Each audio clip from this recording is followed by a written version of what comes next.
Buenos días. Es misión del Tecnológico de Monterrey formar personas íntegras, éticas, con una visión humanística y competitivas internacionalmente. Les damos la más cordial bienvenida a la segunda mesa de este segundo día del Congreso de la Asociación Mundial de Justicia Constitucional. Agradecemos la presencia de todos ustedes. En esta ocasión nos acompañan en la mesa destacados ponentes de Ecuador, Brasil, Perú y México. Y para moderarla, cedemos la palabra al doctor Gerardo García Silva. Muy bien, muy buenos días tengan todos ustedes. Continuando con los trabajos que ya habíamos iniciado desde temprano el día de hoy, me toca en este caso ceder la palabra a Luis Fernando Angulo Jacobo, magistrado, secretario general de la Presidencia del Consejo de la Judicatura Federal, que participa en la ponencia o con la ponencia El perfil del juzgador de la 10ª época. Adelante, por favor, doctor. Muy buenos días a todos. Pocas actividades existen tan celosas como la judicial.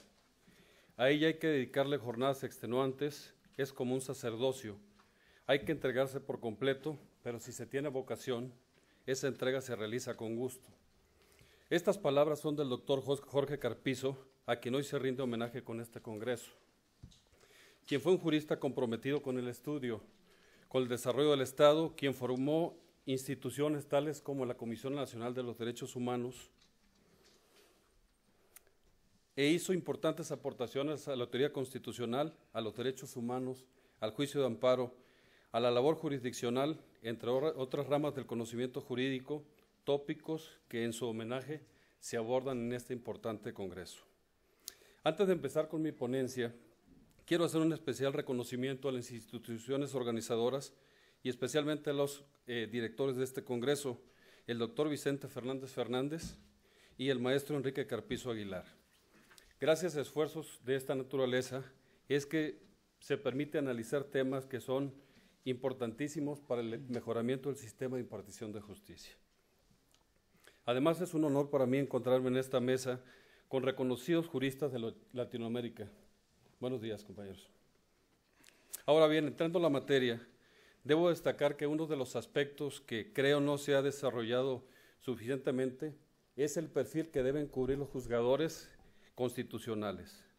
Aspecto que creo se ha vuelto muy importante, diría imprescindible, porque en la actualidad todos ustedes conocen el sistema de protección de derechos fundamentales ha sido modificado sustantivamente.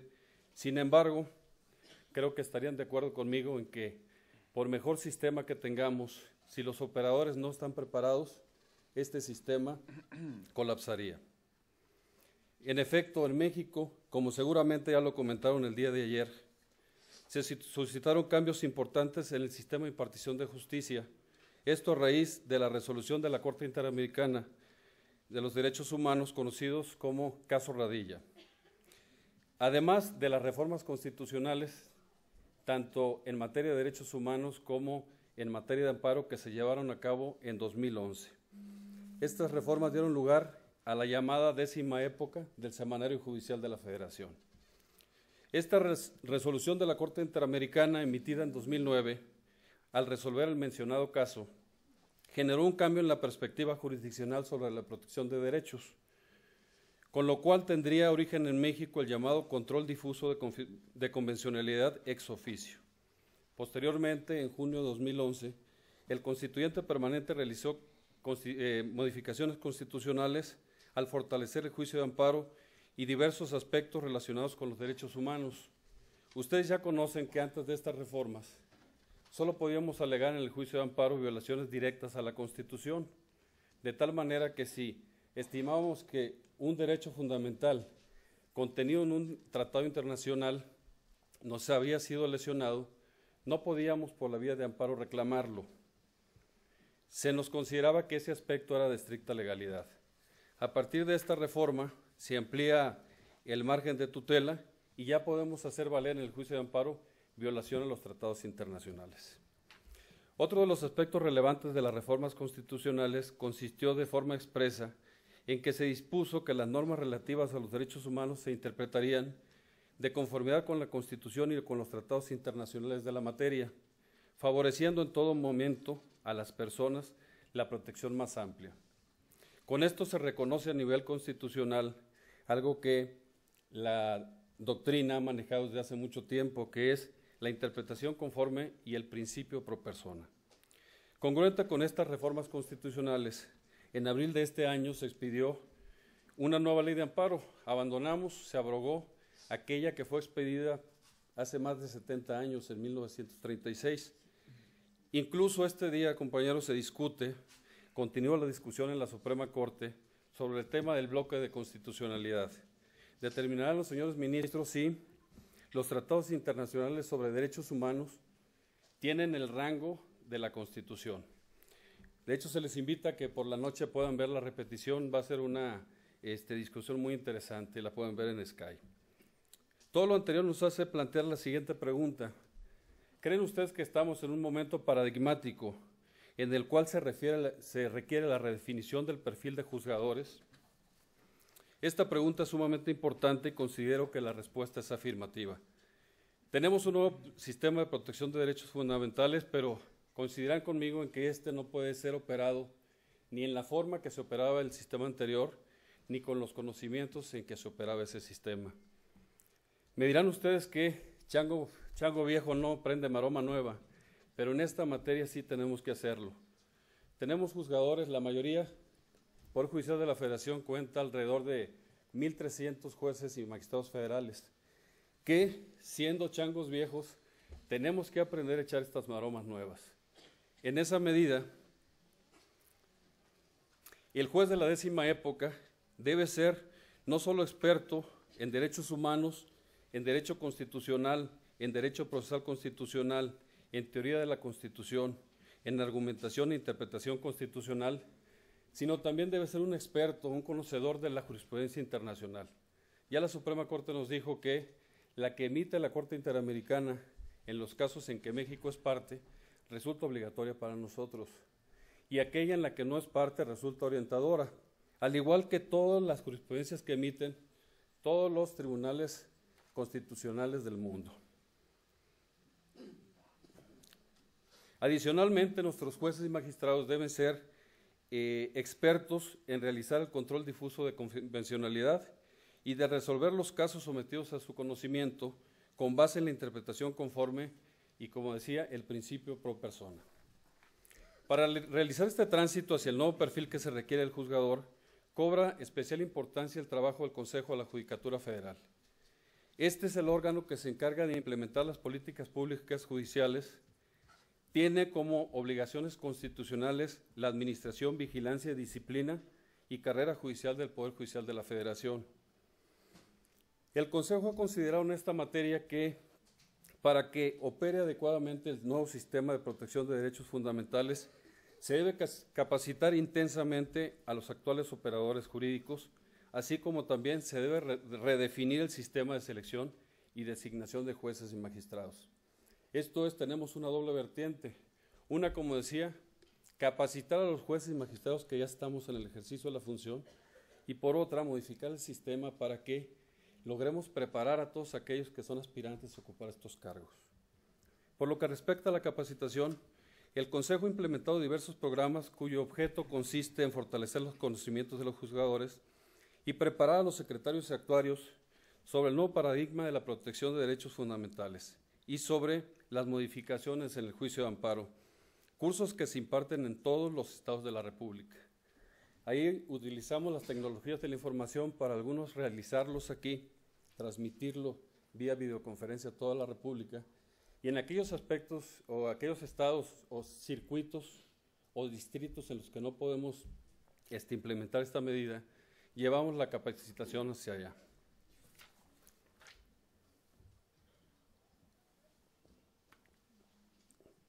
Para este efecto, el Poder Judicial de la Federación cuenta con el Instituto de la Judicatura Federal, el cual se encarga de la investigación, formación y actualización de los miembros del Poder Judicial de la Federación. Este esfuerzo de capacitación incluso fue reconocido por la Corte Interamericana, pues en mayo de 2011 se pronunció sobre el cumplimiento de la sentencia del caso Radilla y en el aspecto de capacitación consideró que México ha dado un ejemplo de adhesión a este sistema interamericano y en esta parte consideraron que estaba suficientemente cumplida esta sentencia. En este tenor, el presidente de la Suprema Corte de Justicia y del Consejo de la Judicatura Federal lanzó en junio de este año el Programa Nacional de Capacitación en materia de amparo. Este programa tiene como virtud el alcance nacional y fue un programa integrador, donde se convocó no solamente a la Suprema Corte y al Consejo con toda su estructura, sino también a la Asociación Mexicana de Impartidores de Justicia y la Asociación Nacional de Tribunales Superiores de Justicia.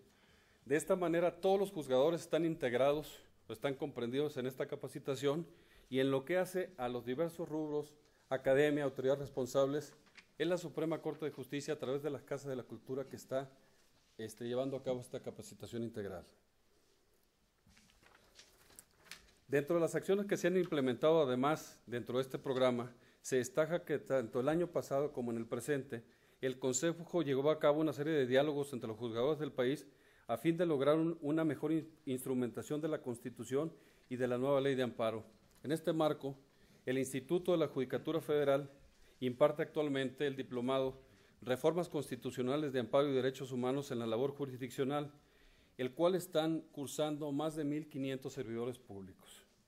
Por otro lado, en el Consejo de la Judicatura se está elaborando el diagnóstico sobre la capacitación de titulares de órganos jurisdiccionales en materia de derechos humanos. Con este diagnóstico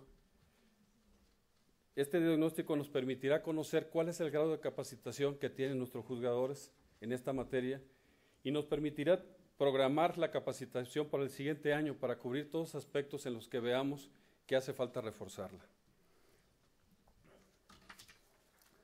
En lo que se refiere al rediseño del sistema, con especial énfasis en la selección y designación de juzgadores, en enero de este año el Consejo aprobó un acuerdo general en el que se estableció el procedimiento y lineamientos para acceder al cargo de juez de distrito.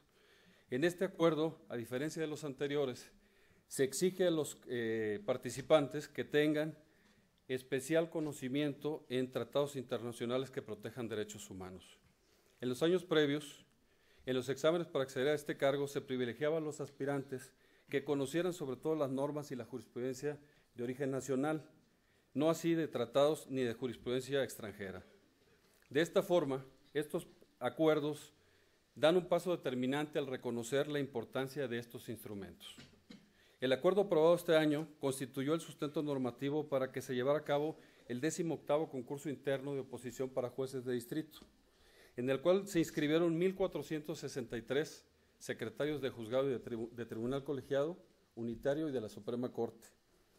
De este resultaron vencedores 70 de ellos. Queda mucho camino por transitar, pero en el Consejo estamos conscientes que necesitamos la reingeniería de estos exámenes de selección y designación de jueces para que estos nuevos juzgadores puedan responder de manera cabal a estos nuevos retos con motivo de las modificaciones de este sistema. De esta forma, el Consejo, como órgano de gobierno judicial, debe continuar con la elaboración e implementación de políticas públicas judiciales que permitan a los juzgadores alcanzar los más altos niveles de conocimiento en los rubros mencionados. Aunado a esto, se requiere un compromiso que es patente de parte de los juzgadores para alcanzar el nivel que se requiere para ser suficientemente capaces para proteger los derechos humanos.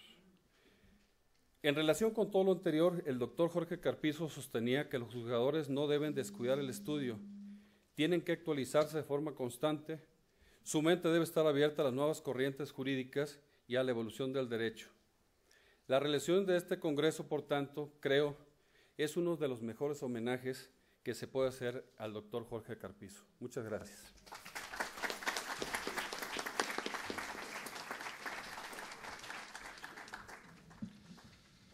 Agradecemos la ponencia del magistrado Luis Fernando Angulo Jacobo.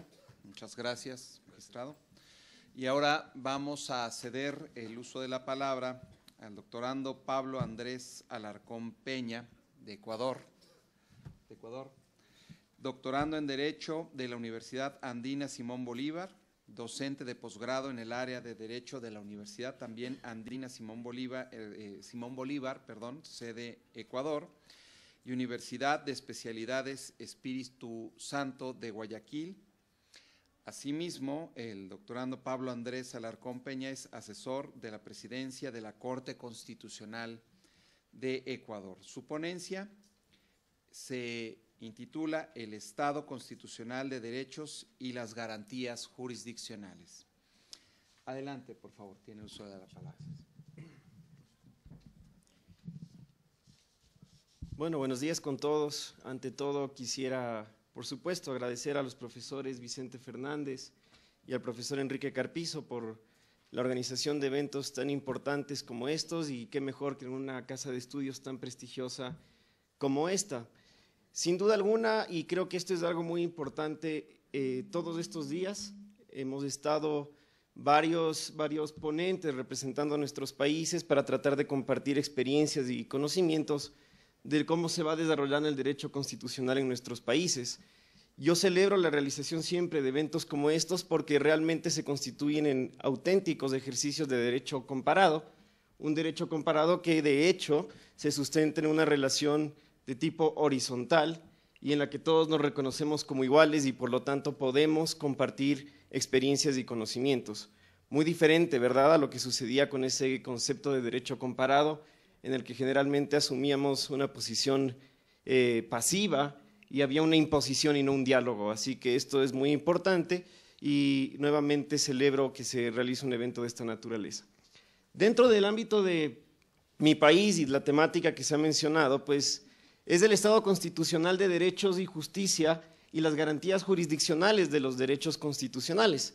Una temática que ya el día de ayer uno de mis compatriotas mencionó de manera muy acertada desde el punto de vista normativo, y luego hoy en la mañana, hace pocos minutos, la vicepresidenta de la Corte Constitucional Ecuatoriana también resaltó aspectos importantes del control de constitucionalidad.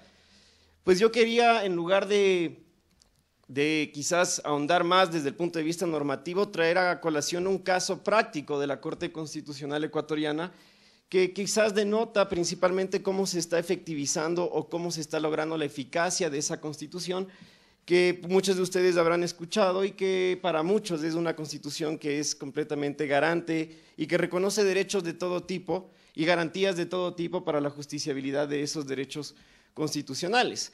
Yo quiero hacer alusión a un caso, una sentencia hito del constitucionalismo ecuatoriano, en un momento histórico en que el Ecuador, con la inauguración de su nueva Constitución 2008, la Corte Constitucional para el periodo de transición de ese entonces, tuvo que lidiar con esta nueva Constitución en la que se reconocían una serie de competencias novedosas que no tenían los tribunales constitucionales de mi país en el pasado. Desde esa óptica tuvo que hacer uso de la nueva garantía normativa, el control abstracto de constitucionalidad, que como bien se mencionó en la mesa anterior, es una acción pública de constitucionalidad, pues la puede presentar cualquier persona sin necesidad de contar con 1000 firmas, ni con el auspicio del defensor del pueblo, que es algo muy importante que no teníamos antecedentes de nuestro sistema. De esta forma llega un caso a la Corte Constitucional Ecuatoriana que pone en evidencia todos, o era una prueba de fuego para la Corte Constitucional, para poner en la práctica todos estos conceptos normativos que establecía nuestra Constitución. La Confederación de Nacionalidades Indígenas Ecuatorianas presentan una demanda de inconstitucionalidad respecto a la ley de minería. No sé si es un caso que lo habrán escuchado, pero en mi país es muy conocido. Una ley de minería que entraba en vigencia en el año 2009 y que sobre esta se presenta justamente una demanda de inconstitucionalidad. Para resumir esto, se presentan dos argumentos puntualmente. El primero, se alega que hay una inconstitucionalidad por la forma, por procedimiento, por no haberse cumplido con el procedimiento de consulta prelegislativa a las comunidades, pueblos y nacionalidades indígenas de mi país que podían ser eventualmente afectados con actividad minera. Eso como un requisito de forma, según lo alegaban los demandantes. Y luego por el fondo se decía que era una ley de minería que fue construida o creada desde el punto de vista occidental, con instituciones muy arraigadas al derecho civil, como por ejemplo establecer la posibilidad de servidumbres de tránsito, declaratorias de utilidad pública, expropiaciones de tierras, como si se tratara de una noción de territorio desde el punto de vista de la propiedad, más de lo que significa realmente el territorio para las comunidades, pueblos y nacionalidades indígenas, con una cosmovisión diferente que trato al menos de exponerles en este momento. Esos fueron en síntesis los dos argumentos centrales. Se presentó, por lo tanto, una demanda de inconstitucionalidad por el fondo que lesionaba, según la Confederación de Nacionalidades Indígenas, el pluralismo jurídico que está reconocido en la Constitución ecuatoriana, el reconocimiento de mi país como un Estado multicultural, por supuesto, y que por lo tanto esto nos da lugar a que no se debe concebir la misma noción de derecho desde el concepto de las comunidades, pueblos y nacionalidades indígenas. ¿Qué hizo la Asamblea Nacional? Porque ustedes saben que se presenta una demanda de inconstitucionalidad y pues el representante legal de la Asamblea es quien debe establecer los argumentos relacionados a lo que se le ha planteado en la demanda. Y la Asamblea Nacional dijo, y esto es muy importante que lo tengan en cuenta, primero dice, yo no pude aplicar una consulta prelegislativa porque aun cuando está reconocido en el artículo 57 de la Constitución ecuatoriana, no existía una ley que la desarrolle. Si no había una ley en definitiva, según la Asamblea Nacional, no se podía aplicar la Constitución ecuatoriana. Se reconoce que no hubo consulta prelegislativa. Y luego se dijo, no se puede pensar que tengamos que realizar consultas populares para todas y todos los ciudadanos del país cuando se pretenda incorporar una normativa dentro del país. Resultaría ilógico, más aún, tratar de contar con una aprobación o voluntad por parte de la comunidad en general antes de dictar una normativa. Pues la Corte Constitucional en este campo hace dos argumentos principales, insisto, lidiando con una nueva constitución. Primero, de dar un contenido al principio de aplicación directa, a la noción de constitución como norma principalmente, y termina señalando que la Constitución, obviamente, lo sabemos, debe aplicarse aun cuando no exista una norma que la desarrolle. Y dice expresamente, no solo que esto es algo que se debe aplicar, sino que la consulta prelegislativa, lejos de ser un requisito meramente formal, como lo sostenían las propias comunidades indígenas, es un auténtico derecho, un derecho colectivo, y por lo tanto es un asunto de fondo, de sustancia que debe manejar la Corte Constitucional. La Corte identifica, por lo tanto, que hay una consulta prelegislativa, pero también hay una consulta previa, quizás aportando aún más este concepto de margen nacional de apreciación y llevando a cabo entonces un desarrollo muy óptimo de lo que ya establece el convenio 169 de la OIT. Dos consultas, la una previa a la adopción de medidas legislativas y la otra previa a fases de exploración, explotación minera dentro de los territorios de las comunidades indígenas. La Corte señala, la Constitución se aplica directamente, pero aquí va lo más importante dentro de la temática de esta mesa, gobierno judicial. La Corte no se limita a eso y dice, bueno, para evitar que esto vuelva a suceder, dicto reglas jurisprudenciales con efectos erga omnes, algo inédito en mi país, por cierto, con una nueva Corte Constitucional con competencias mucho más fortalecidas. Pues la Corte dicta reglas con efectos erga omnes, establece, por ejemplo, cuáles son los procedimientos que deben seguirse para la consulta prelegislativa en casos venideros, casos análogos, donde se pretenda hacer actividad minera en territorios de esas comunidades, dónde deben estar las urnas, los idiomas, quiénes deben ser consultados, si las autoridades indígenas o todos garantizando una participación de esta manera. Y pues finalmente la Corte dicta estas reglas, y aquí es muy importante, yo conversaba esto ayer con el profesor Carpizo, pues aquí se hizo un control de convencionalidad también, pues por la Corte Constitucional lo que estableció es, aquí hay unos mínimos, señores asambleístas o legisladores, que ustedes deben cumplir. La jurisprudencia les dicta las reglas del juego, estándares mínimos. Sobre la base de esto, ustedes van a construir un cuerpo normativo, ya que lo omitieron desarrollar una consulta prelegislativa y una ley de minería para estos territorios, y por lo tanto tienen que al menos asegurar estos mínimos estándares, lo que da lugar, por supuesto, a que se respeten los instrumentos internacionales de derechos humanos en la materia suscritos por el Estado ecuatoriano. Se dictan estas reglas jurisprudenciales, esto ya es inédito en el constitucionalismo ecuatoriano, queda claro que la Asamblea Nacional, en tanto una garantía normativa, porque la Constitución es eso, límite y vínculo, tiene la obligación, de la misma forma que lo tienen los jueces, de cumplir con esa Constitución. Y no pueden haber alegaciones tan legicéntricas como pensar que sin ley no se puede aplicar una Constitución, ¿verdad? Luego, respecto a estas alegaciones de fondo que decían las comunidades indígenas, de que se estaban estableciendo mecanismos relacionados a la propiedad desde el punto de vista occidental, pues la Corte hace un desarrollo interesante de pluralismo jurídico y señala así, en efecto, Yo dentro del ejercicio de control constitucional que voy a realizar como Corte, no me voy simplemente a limitar a decir si esta norma es contraria a la Constitución o no.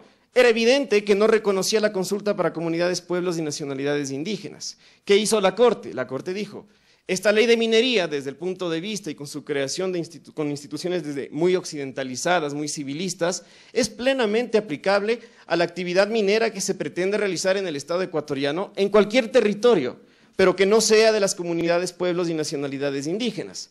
Establece una sentencia interpretativa, condicionada. La norma será constitucional siempre y cuando no se aplique en los territorios de las comunidades, pueblos y nacionalidades indígenas. Y si se quiere hacer actividad minera en esos territorios, pues cumplan directamente con las reglas que la Corte Constitucional está fijando a través de su jurisprudencia, hasta tanto la Asamblea Nacional pueda legislar con estos parámetros. Esto es muy importante, la Corte dice no se puede concebir que el territorio sea considerado como una mera propiedad occidental. El territorio es la forma de vida de las comunidades, pueblos y nacionalidades. No se trata de un pedazo de tierra, se trata de su convivencia. Y por más que el Estado sea propietario de lo que está en el subsuelo, no puede dejar de reconocer estos derechos colectivos reconocidos en la Constitución ecuatoriana. Sentencia Ito, como les estoy mencionando, muy importante porque se tomaron, insisto, los conceptos del bloque de constitucionalidad para construir estas reglas jurisprudenciales. ¿Refleja qué? Refleja la primera vez en el Estado constitucional ecuatoriano, quizás la aplicación o la visualización de este famoso debate teórico derechos versus democracia, que pensábamos que era muy lejano para los ecuatorianos. Esta sentencia lo puso en pie. ¿Por qué? Porque una vez que la Corte dicta reglas y no solo hace una sentencia interpretativa y también exhortativa, la Asamblea Nacional responde y dice, ustedes no son el órgano con competencia para dictar reglas jurisprudenciales, lo es solo el legislativo. Y desde esta óptica se amenazó incluso a los jueces de la Corte Constitucional con un juicio político. Vean ustedes, desde este punto de vista se notaba que la concepción de un Estado constitucional de derechos que revaloriza las fuentes parece ser que a los asambleístas se les olvidó. Asambleístas que redactaron incluso una ley de garantías en la que le reconocían todas estas capacidades a la Corte Constitucional ecuatoriana. Y obviamente estoy resumiendo mucho por cuestiones de tiempo, es una sentencia que yo les quiero recomendar que la lean. Para quien le interesa, esto lo pueden encontrar en la página web de la Corte Constitucional ecuatoriana y es la sentencia número 001-10-SIN-CC. Esta sentencia de la Corte Constitucional marca un hito. Y por supuesto está relacionada al gobierno judicial, porque es a partir de esta sentencia donde la Corte Constitucional empieza a hacer uso de las famosas sentencias típicas, atípicas, manipulativas, exhortativas, que no eran comunes, al menos dentro de mi país, y que luego generaría sentencias tan interesantes en respecto a criterios de esta sentencia, como por ejemplo, brevemente, simplemente menciono, la posibilidad de que la Corte Constitucional, cuando haya una iniciativa de reforma de la Constitución por parte del presidente de la República, y le presenta una pregunta, no se limite simplemente a mencionar, a devolver si no cumple con los parámetros de la Constitución, sino que la Corte Constitucional ecuatoriana modificó las preguntas y lo puso a consideración del electorado. Lo que uno diría, bueno, la Corte inauguró entonces una iniciativa de reforma constitucional que no estaba en la Constitución, porque finalmente quien nos consultó a los ecuatorianos sobre la última reforma de la Constitución fue directamente la Corte Constitucional. Luego de esto, sentencias tan interesantes como las que se mencionaban también el día de ayer, sentencias en las que la acción de incumplimiento se reconoce como garantía a través de la jurisprudencia, son muestras de un constitucionalismo en construcción, al que no debemos temerle, ¿verdad? No debemos temerle porque si la legitimidad de la jurisprudencia como fuente se sustenta en un déficit de legitimidad democrática, pues la legitimidad democrática con casos como estos está más que garantizada y justificada en la tutela de los derechos constitucionales. Muchas gracias. Muchísimas gracias al doctor Pablo Andrés Alarcón Peña. Ahora vamos a ceder el uso de la palabra a Aníbal Quiroga León, que es profesor principal y exeditor general de la revista Derecho PUC de la Facultad de Derecho de la Pontificia Universidad Católica de Perú, presidente del Tribunal Superior de Responsabilidades Administrativas de la Contraloría General de la República. Su ponencia, la relación entre el Tribunal Constitucional y la Corte Suprema, Y como pregunta, choque de trenes o guerra de las Cortes. Tiene la palabra Aníbal Quiroga León. Adelante.